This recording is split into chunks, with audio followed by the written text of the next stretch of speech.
Hi everyone! Welcome to day 5 of my 12 Days of Interactive December Dailies video series.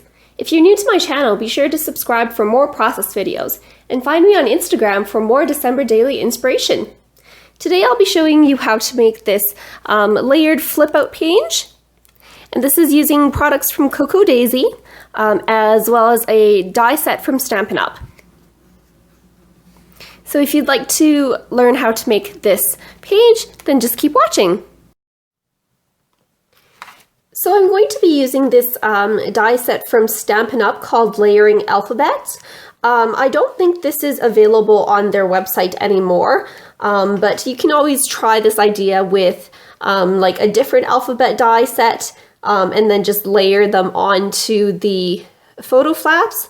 So basically what this die does is it comes with this kind of guide piece, and it comes with individual letters. So I'm going to be spelling out the word joy, and what I'm going to do is do the J and the Y in this pattern paper. These are some pattern papers from the Cocoa Daisy Cranberry Rose collection, and I'm going to be doing the O on this pattern paper, and then layering them up so that they'll flip over and I can put some photos underneath. So I've already done some measurements to try to figure out basically what I want to do is to put the letters so that they're centered in the middle of these two sets of holes, and they have a bit of space in between them so that you can see all of the letters. So what I'm going to be doing is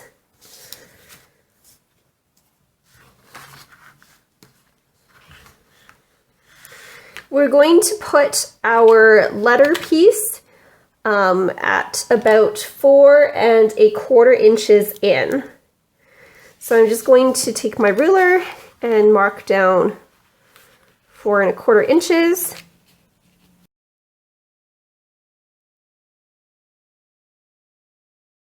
So our letter, this edge of the letter is going to line up on this line here, that pencil mark that I just made.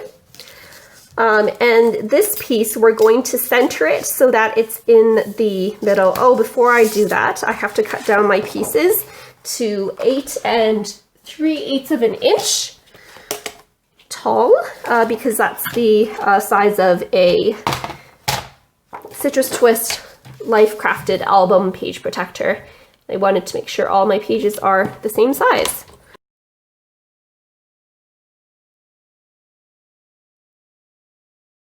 So this piece is going to be centered, and this is approximately 3 inches wide. So I'm going to draw lines. This is my Tim Holtz design ruler that I like to use to make sure things are centered. This is the center point. We're going to draw little tick marks 1½ inches on either side from the edge, or from the middle. So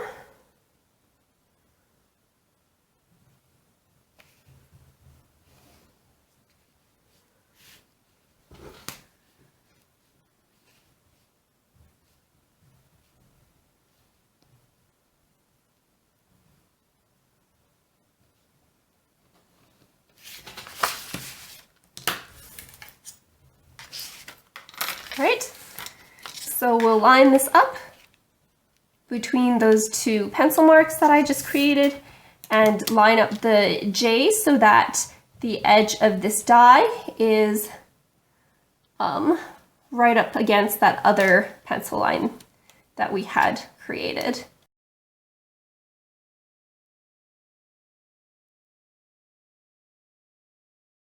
And here I'm just using some of this purple tape to hold it into position.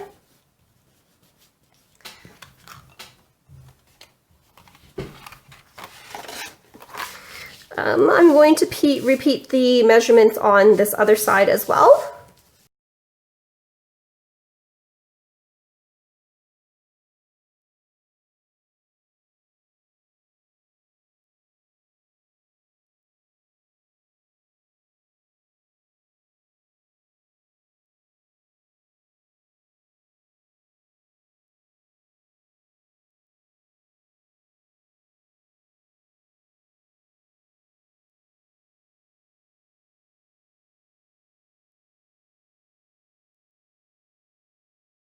All right, I've made all of my pencil marks, so I'm going to run upstairs and put these all through the die cutting machine, basically lining it up on each of these papers so that they're the same, and I'll be right back.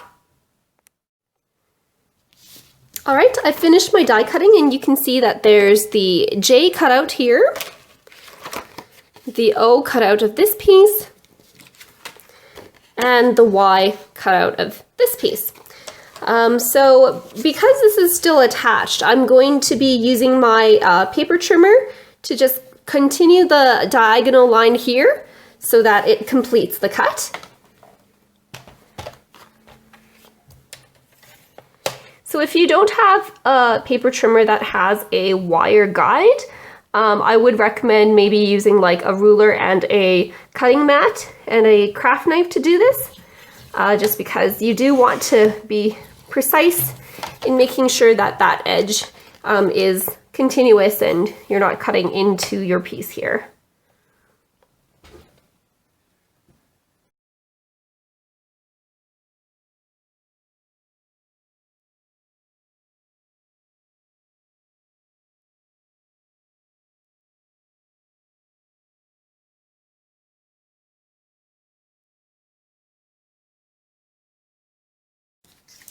After that, I'm just going to erase the pencil marks here.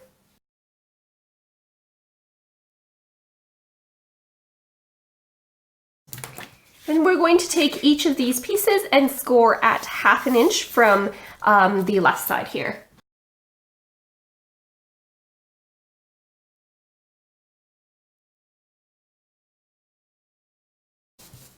We're going to apply, this is 3/8 inch score tape, and we're going to apply that to the edge.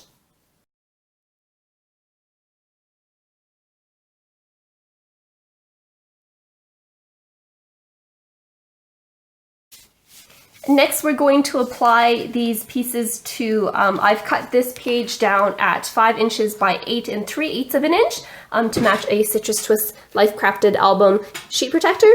And I'm just going to fold along this line here and then apply that to the edge like so. Here I'm just testing out my pieces to make sure that they fit within this page. And I'm also just taking a burnishing tool and just burnishing down the fold just to make it lie a bit flatter. And this O piece I'm going to attach right up next to where the other page ends. Same thing for the Y, I'm just going to be attaching it where this piece ends here. And that finishes our layered page. So next I'm going to figure out what types of photos I want on each of these pages here. And I'll be right back. All right, so I trimmed out a template. What I did was I just ran this through the die cutting machine with just this blank template die, and then just cut where the intersecting lines should be, and then continued to cut all the way to the edges, and then trimmed this down to 8 inches so that it's a bit shorter than our base page here with the flaps attached. And then from there I created a couple of journaling spots that can go, so one is going to go in here and the other one is going to go out here. So there's 2 places for journaling. And then I've also printed out some photos. So this one is 6 by 8, and these ones are 3 by 4 photos. So I'm going to be using my template to cut these down. So here I'm just starting with the back photo, and I'm using my template to line it up with each half of the photo and trace around that template. I'm using pen because the pencil doesn't write very well on the back of this photo paper. And I did realize as well that there is a top and a bottom to this template because the top half isn't exactly symmetrical with the bottom half, and I don't know why I didn't just label the template top and bottom. Instead, I kind of had to fiddle around with it every time I needed to use it and figure out which way it went. So I'm placing my full page photo on the back, and you'll see that when I placed the other half of this on, I didn't really leave enough room for the photo flap to fold over, so just make sure that you're leaving enough room so that your flap folds well. I'm using the spread to document the trip that we had today to the farmers market here in town.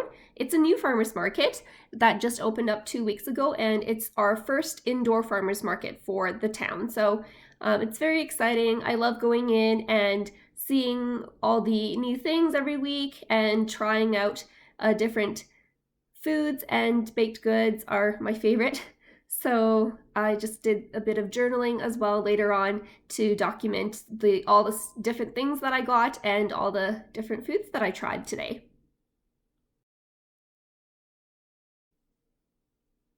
Just wanted to note as well that whenever I'm moving off screen, I'm actually just using my Tombow Mono Permanent Adhesive Tape Runner to apply some tape onto the back of my photos so that I can adhere them down to my page.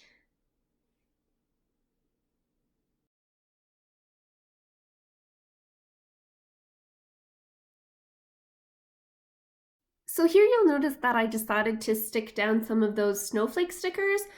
These are from the Cocoa Daisy Classified Planner Kit, the Cranberry Rose collection, just to fill up that extra space that was outside of my photo on the very back page. I did debate about using pattern paper, but I didn't find ones that I liked that went well enough with this spread. Being kind of like a monochromatic look, I wanted to keep it relatively the same types of hues, blues and greens and things like that. Here I'm layering a few of the labels that I created with the LE Studios labels stamp and die set, and I'm just creating a focal point where I can put my day number later on. And these are from Cocoa Daisy as well.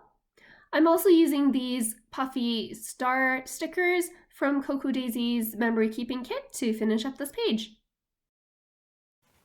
All right, so that wraps up the video. So we have a flip here, some journaling, some photos, another flip, journaling, photos, and a kind of a full page photo here. So this will just go into my Citrus Twist Life Crafted album. If you have any questions, be sure to leave a comment down below.